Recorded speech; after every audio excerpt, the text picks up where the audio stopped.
Merci, Monsieur le Président, Madame la Ministre, Madame la Présidente, Monsieur le rapporteur, mes chers collègues.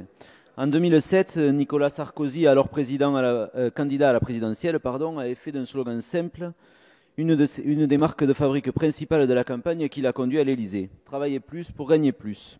Il avait surtout tenu parole et aussitôt arrivé aux responsabilités avait proposé une mesure tout aussi simple que novatrice, défiscaliser les heures supplémentaires.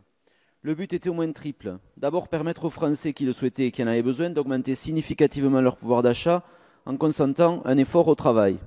De ce point de vue-là, les effets ont été aussi spectaculaires qu'appréciés. Entre 2007 et 2012, plus de 9 millions de salariés ont profité de ce dispositif, soit près de 40% des effectifs du secteur privé et 20% aussi des fonctionnaires d'État, 10% de ceux des collectivités territoriales. Ce sont les salariés d'ailleurs les moins aisés qui en ont essentiellement profité.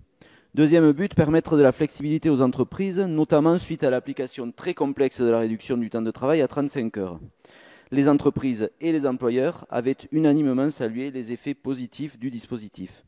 Enfin, restaurer au travail sa valeur en affichant clairement une proportionnalité entre l'effort fourni et sa juste rétribution.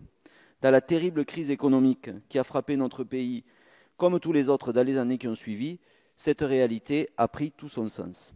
En 2012, dénonçant tout à la fois le coût pour les finances publiques de la mesure, évalué à l'époque par le gouvernement à 5 milliards par an, 3,5 milliards que l'État devait rembourser à la Sécu au titre des cotisations et 1,5 milliard de recettes d'impôt sur le revenu dont il est privé.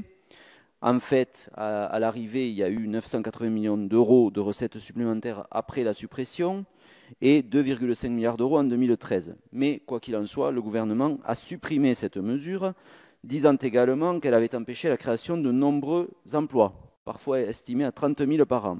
La triste saga de la courbe du chômage tout au long du quinquennat de Hollande a malheureusement démontré qu'il n'en était rien. Voilà bientôt un an, le candidat Macron, dans la rubrique pouvoir d'achat de son programme, prenait l'engagement, je le cite, de rétablir les exonérations de cotisations sociales sur les heures supplémentaires. C'était il y a un an. Et depuis, les Français n'ont rien vu venir, alors même que les indicateurs macroéconomiques sont plutôt favorables, que les effets de la crise semblent s'atténuer et que dans certains secteurs, la hausse d'activité est sensible, et que les difficultés de la plupart de nos entreprises à embaucher sont avérées. En parallèle, jamais les Français n'ont autant souhaité bénéficier d'une amélioration de leurs conditions quotidiennes. Selon un récent sondage, 70% des personnes interrogées ne font pas confiance au président pour améliorer leur pouvoir d'achat. 58% des Français estiment que la politique menée par le président va dégrader leur situation financière. La défiance concerne notamment la suppression de la taxe d'habitation, la hausse de la CSG, la baisse des cotisations sociales.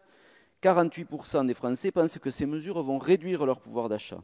Et j'ajoute que la liste des décisions inquiétantes est loin de s'arrêter là. Hausse de la fiscalité sur les carburants, perspective d'une nouvelle taxe pour remplacer la taxe d'habitation, augmentation des primes d'assurance suite au recul de la solidarité nationale en termes de prise en charge du vieillissement de la maladie, et j'en passe. Quant à l'engagement du candidat Macron sur les heures supplémentaires, il est différé en 2021, peut-être 2020 si les finances le permettent. Nous dites-vous, alors qu'en réalité, il suffirait d'un arbitrage politique net pour permettre que les Français en bénéficient à nouveau tout de suite. C'est précisément ce que nous proposons autour de notre collègue Julien Dive dans le texte qui est débattu ce matin, sur lequel, je puis en témoigner, il a travaillé dans un esprit d'adaptation, en ne se cantonnant pas à la vision initiale du rétablissement du dispositif de 2007, mais en l'enrichissant, notamment par le volet de l'exonération sociale, qui était précisément l'engagement présidentiel, et aussi par le contingentement, qui permet la maîtrise des dépenses publiques afférentes. Ne pas adopter cette proposition aujourd'hui serait un affront pour nos concitoyens.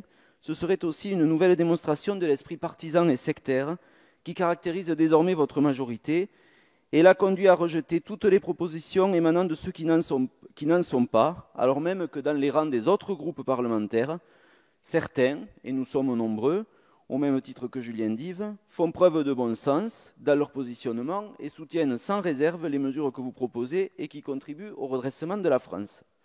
Vous avez aujourd'hui plusieurs occasions de rassurer les Français sur votre intention de tenir vos engagements, de respecter la démocratie et de faire preuve de bon sens. Faites-le sur ce dossier des heures supplémentaires, mais aussi sur la prise en compte de l'inégalité des Français face à leur mobilité, sur la juste reconnaissance des sacrifices consentis par les anciens combattants d'Algérie et sur la lutte contre l'installation illicite des gens du voyage. Vous en sortirez grandi et le Parlement jouera pleinement le rôle qu'il a et qui doit rester le sien. Je vous remercie. Merci, chers collègues.